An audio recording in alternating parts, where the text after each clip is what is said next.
მითები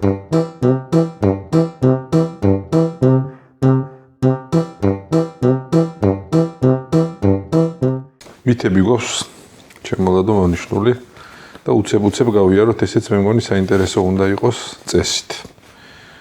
გეტყვით მოკლედ მითების ამბავს, მითია თუ რეალობა გითხარი და პატარა რჩევა. აბა დაიწყე, ვლადიმერ. ბავშვ თუ ზედმეტად მოეფერები გათამამდება. მოფერება არასდროს არის ზედმეტი. ანუ მითია. კაცები არტირიან და ბიჭი ძლიერი უნდა იყოს. მე მახსოვს ესეთ სიტყვები გამიგია ხოლმე. არტირიან კაცები? კაცები და ბიჭები ადამიანები. კარგად გვიჩნდობ. შესაბამისად, ადამიანური ემოცია რაც არის, აქვთ უფლება რომ გამოხატონ და გამოავლინონ და აუცილებელიც არის რომ გამოავლინონ ხოლმე. თავდაყირო ახსენეთ ზეღა მულტფილმი, რაც მაგ მულტფილმზე ნატირი. ნატირი თუ ნატირები? მიტირია. ვიცერემლებოდი ხოლმე. მიტირია. კარგი, ბავშვების თანდასწრებით არასდროს უნდა ვიკამათოთ. სწორედ ვამბობდით ამას წინ ცოტა ხნის წინ მაგ საკითხზე, რომ ის რაც ბუნებრივია და ჩვეულებრივი ცხოვრების შემადგენელი ნაწილია, ბავშვებმა უნდა ნახონ კიდეც და გაიგონ კიდეც ამის შესახებ, უბრალოდ რა თქმა უნდა, ამას უნდა მოყვეს რაღაცნაირად ამისი ახსნა, რაღაც საუბარი ამ თემაზე და ასე შემდეგ. ის რომ არასდროს არ ვაჩვენოთ და ეს რაღაცა ხელოვნურად შევფუთოთ, ეს არ არის სწორი. ამის დამალო თვითონ მეც ოქონ შორისაც იმოშუა რაღაცა. გროვდება და მე შეიძლება ისეთი გასყდეს. და ხშირ შემთხვევაში ბავშვებზე სკდება ხოლმე. ბავშვს არ უნდა დაუწესოთ საზღვრები. ბავშვს უნდა დაუწესოთ საზღვრები, იმიტომ რომ როგორც ვახსენეთ, უსაზღვრო მდგომარეობა უსაფრთხოების განცდას არ განაპირობებს და პირიქით. რაღაცა ეს მოშლილი საზღვრები ძალიან ისეთია. არ გძნობენ თავს. ამბობ ხოლმე, შეცვალე თავისუფლად უზრდი.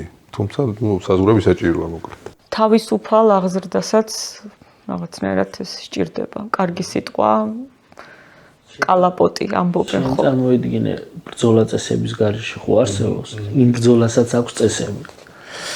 ბავშვს ჩვენგან საიდუმლო არ უნდა გქონდეს და ყველაფერს უნდა გვიყვებოდეს. ბევრი უნდა არის და აქედან გამომდინარე ბოდიში ბატონო. ანუ ესეთი მოცემულობა რომ აუცილებლად უნდა გვიყვებოდეს რაღაცებს როგორც ვთქვით თუ ჩვენც უყვებით რაღაცა ისიც გვიყვება მაგრამ ბავშვებსაც აქვს თავისი საიდუმლოება როგორც რომელიც მათი პირადი უფლება არის რომ კონდეთ. ო და კი გწვინს ხოლმე მშობლებს რო არ გვეუბნებიან. შენ უყვებოდი, მე უყვებოდი, ანალოგიურია. მამა ბავშვის ცხოვრებაში უფრო გვიან მოზარდობის ასაკში უნდა ჩაერთოს. მამა ბავშვის ცხოვრებაში უნდა ჩაერთოს და მნიშვნელოვანია მუცლად ყოფნიდან. ასე ვიტყოდი, თან ის ურთიერთობა რომელიც დედ-მამას შორის არის, თავისთავად აისახება ხოლმე ბავშვზეც და მაგრამ აქ შეიძლება ვთქვათ რომ თუ მოხდა ისე რაღაცნაირად არ მოხერხდა დაბადებიდან დასაწყისიდან რაღაცა მამის ჩართულობა ხო დროის უქონლობის ან ხა ხშირად არის რომ რაღაცა ემიგრაციაში არიან მშობლები ორივე მშობელი ხო შეიძლება ან ერთი და აქ ესეც ვთქვათ რომ რაღაცნაირად თავარი არის ნებისმიერ ასაკში ბავშვს კონდეს აი სრული განცდა იმის რომ ყოველთვის მის გვერდით იქნებიან ემოციურად რაღაცნაირად და ეს გავხადოთ ხელმისაწვდომი და ამიტომ ეს არ არის რომ გარდატეხის ასაკში ხდება და მამის ჩართულობა თავიდანვე მნიშვნელოვანი და აუცილებელია. თუ გამოტოვა ვთქვათ მამამ რაღაცა ეტაპი, როდიდანაც არის საშუალება, რაღაცა იქიდან ვთქვათ დაიწყოს ჩართულობა. აი ლადო ეს ცალკე გქონდა კითხვა თვალნიშნული ჩვენმა ერთმა მაყურებელმა მოგწერა რომ ემიგრაციაში მყოფი მშობლების შესახებაც რაღაც რო ისაუბროთ სპეციალისტთანო და სამწუხარო დააქვს ჩვენს ქვეყანას ისეთი მდგომარეობა რომ მშობლებს უწევთ ემიგრაციაში წასვლა დედებსაც ალბათ უფრო ხშირ შემთხვევაში მაგრამ მამებსაც მოკლედ მშობლებს უწევთ შვილების დატოვება რთული ცხოვრების გამო და ირღვევა რაღაცნაირად ეს ემოციური კავშირი ყოველ შემთხვევაში კონტაქტი ესე პირდაპირ აღარ აქვს აი რაღაცნაირად კომპენსირება ამ თანამედროვე ტექნოლოგიების დახმარებით არის შესაძლებელი თუ უნდა რაღაცნაირად ხელი ჩავიქრიოთ და თქვათ რომ შვილები დაუკარგეთ.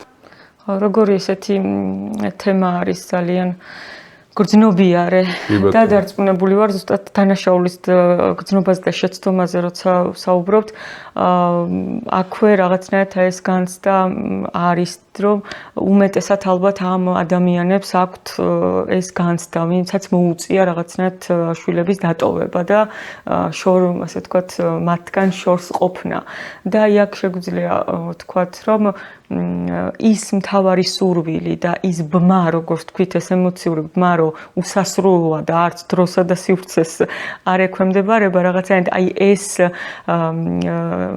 აქცენტი გავაკეთოთ და უთხრათ ამ ადამიანებს ამ მშობლებს რომ არის ეს ბმა შესაძ განსაკუთრებით თუ იმ რესურსს გამოვიყენებთ როგორც არის ეს თანამედროვე ტექნოლოგიების შესაძლებლობა რომ შევინარჩუნოთ რაღაცნაირად ეს კავშირი ძალიან რთული არის და ეგ ცოტა კიდე უფრო ღრმა საკითხია, უფრო მეტად რთული აქეთ ბავშვებისთვისაც არის და მშობლებისთვის კიდევ რამდენად რთულია ეს საკითხი და შეიძლება აქ მოიძებნოს ფორმა ყველასთან თავისი ინდივიდუალური, სადაც რომელი ხაზითაც შედგება ეს კონტაქტი და თუ იქნება ამისი სურვილი და მონდომება მათი მხრიდან შესაძლებლობა და რესურსი ნამდვილად არის და არსებობს. არ წყდება. აი რაღაცნაირად უხილავი კავშირი მაინც არ წყდება. ხო შეიძლება რაღაცა ხილული კავშირები ესეთი არ იყოს, მაგრამ ის უხილავი კავშირი არ წყდება და შეიძლება სწორედ ეს იქნეს გამოყენებული და სხვათა შორის ამას წინად ერთ-ერთ ჯგუფში ესე ვთქვათ იყო წერილი დიდი გულის ტკივილის დედის მხრიდან მოზარდ შვილებთან დაკავშირებით იყო რაღაც, იმიტომ რომ აი რაღაც აი კავშირი თითქოს გაწყდა ეს კავშირი, ამაზე წუხდნენ ზუსტადაც და მაშინაც დავფიქრდი რომ რა არის, რა შეიძლება იყოს ის, რითიც ამისი შევსება შეიძლება მოხდეს და ვიცი გზების მოძებნა ალბათ შესაძლებელია. გავაგრძელოთ ჩვენი მითები და მანამდე ხას გავუსვამ მასაც რომ ნებისმიერ მაყურებელს შეუძლია თქვა რამე კითხვა თუ ექნება მოგწეროს და შემდეგ სტუმართან მათ კითხვებს მაქსიმალურად ვეცდებით რომ პასუხები დაუბრუნოთ. ჩვენმა სტუმრებმა. შემდეგი მითი ცემა და ყვირილი აღზრდის ნაწილია, რადგან ჩვენც ასე გზრდიდნენ. ამაზე ცოტა ხნის თუ მითია რა თქმა უნდა. უკვე გქონდა ამაზე პასუხი, მაგრამ მაინც დავსვი რომ უფრო კიდე ხაზგასმული იყოს, რომ ცემა და ყვირილი არ არის აღზრდის ნაწილი. აი ზუსტად ის რომ როგორც გვექცეოდნენ ჩვენ მაგალითად და რაც გამოვიარეთ თქვათ და როგორი აღზრდის სტილიც გამოვიარეთ იგივეს განვახორციელებთ ან სრულიად საპირისპიროს. აი აქ არის ხოლმე ძალიან მნიშვნელოვანი რაღაც. ან ვიმეორებთ უნებურად გაუცნობიერებლად, გაუაზრებლად, მიუხედავად სურვილისა, რომ შეიძლება სხვანაირად მოვიქცეს, რაღაცნაირად ეს პროგრამა პატერნები ქვია, ხო, რაღაცა განმეორებადი, ასე ვთქვათ, მდგომარეობები, რომელსაც მუდმივად ჩვენც ვიმეორებთ საკუთარ შვილებთან. ან ვიქცევით სრულიად საპირისპიროთ. აქაც ზუსტად ის ორი უკიდურესი ნაწილია და რაღაცა ეს ჩვენი უნდა ვიპოვოთ, იმიტომ რომ ჩვენ ასე გადმოგვეცა, ჩვენ გვაქვს ცნობიერება, სურვილი, გააზრების შესაძლებლობა, რომ რაღაცნაირად ამაზე დავსვათ კითხვა, რომ როგორი ჯერ დავსვათ კითხვა, როგორ გძნობდი მე ამ დროს თავს.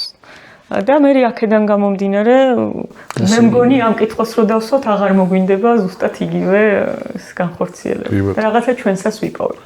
და ბოლო მითი რაც გქონდა მონიშნული ჩემ შვილს უნდა ჰქონდეს ის ყველაფერი, რაც მე არ მქონდა ბავშვობაშიო. ასე ვიცით ხოლმე მშობლებმა. და ის ყველაფერი, რაც ჩვენ გვინდოდა, შეიძლება ჩვენ შვილებს არ უნდოდეთ და უნდოდეთ სხვა.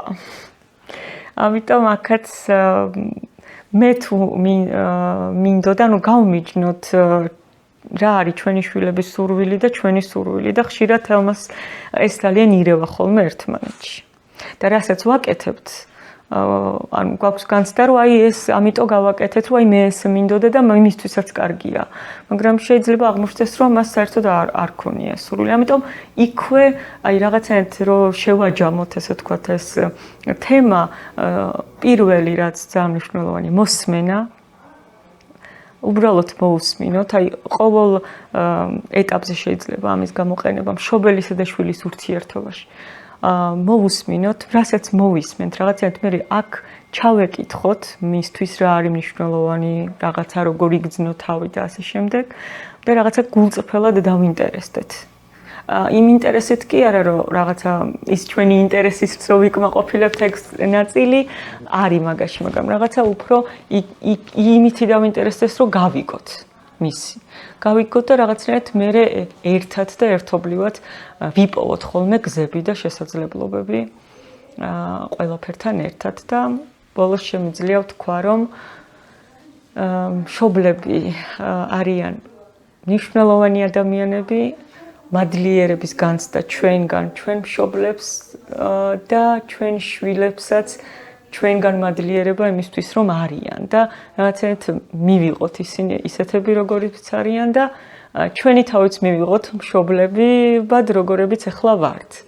და მინდა რომ რაღაც ეს მშობლებს მუდმივი განცდა რომ რაღაცა სულ რაღაცა ეშლებათ ამის მაგივრად მწვანე კალმის მეთოდი შეგვიძლია გამოვიყენოთ საკუთარი თავის მიმართაც და შვილების მიმართაც რომ მხოლოდ შეცდომებზე კი არ გავაკეთოთ აქცენტი მუდმივად იმაზე გავაკეთოთ აქცენტი რა გამოგვდის კარგად და რა გამოსდით მათ კარგად და რა შეგვიძლია ერთად უკეთესად შვენიელი იყო აბა რა სიტყვა